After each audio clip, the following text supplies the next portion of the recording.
નમસ્તે આચાર્યજી, મારું નામ નેહા છે. હું અહીં એક નોન પ્રોફિટ ઓર્ગેનાઇઝેશનમાં કામ કરું છું, ઇન HR ટીમ. આ મારી દીકરી છે અનિકા અને આ મારા husband. He works for Oracle. તો અમે લોકો ઘણા સમયથી તમારા સત્ર સાંભળીએ છીએ, છેલ્લા 1.5 વર્ષથી. તો હું તમને થેન્ક યુ કહેવા માંગતી હતી કે થેન્ક યુ સો મચ કે તમારા કારણે મને જીવનને નવા પ્રકારે જોવાનો અવસર મળ્યો. નમસ્તે આચાર્યજી. આ દીકરીને પોતાની કઈ રીતની સાહિત્ય વાંચીને સંભળાવીએ? કંઈ પણ એવું જેમાં જિંદગીની નજીક જવાય છે. પરિકથાઓ નહીં, કલ્પનાઓ નહીં, જે યથાર્થ છે જિંદગીનો. આ મોલ છે, આપણને દેખાય તો માત્ર આ જ છે ને, ચમક દમક. પરંતુ જ્યારે તમે બિગ પિક્ચર છે તેને જુઓ છો, આ બધો માલ આવી ક્યાંથી રહ્યો છે? તો એટલું થઈ શકે કે તમને જ્યારે ક્યાંક બાળમજૂર દેખાઈ જાય, તમને કાર્બન એમિશન દેખાઈ જાય, તમને પ્રાણીઓનું શોષણ દેખાઈ જાય, કેટલાય પ્રકારનું પ્રદૂષણ દેખાઈ જાય.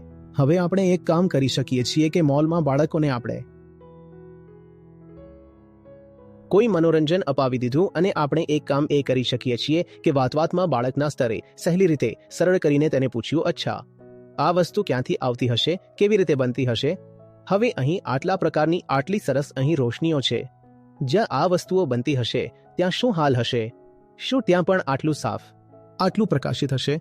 શું હશે?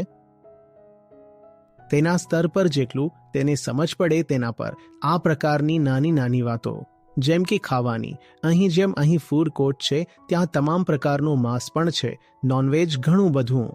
તો પૂછજો આવી રીતે જે દેખાય છે પેકેજ કરી દીધું છે, અથવા તેની પર તમે બધું કરી દીધું છે, સિઝનિંગ, ગાર્નિશિંગ બધું કરી દીધું છે અને આવું દેખાય છે. પરંતુ આ કોઈનું શરીર હતું તો તેને કેવું લાગે છે? તો સચ્ચાઈ, ફેક્ટ મુજબ જેટલી બાળક સામે આવશે તેટલું સારું રહેશે. થેન્ક યુ, ધન્યવાદ આચાર્યજી. પ્રણામ કરો. નહીં બેટા, બસ. તમારું નામ ફરીથી જણાવો તમે. મમ્મીએ તો જણાવ્યું હતું.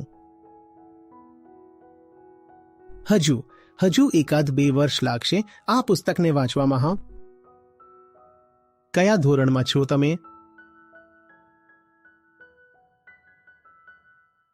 થેન્ક યુ હૈદરાબાદ આવવા માટે. Thank you so much.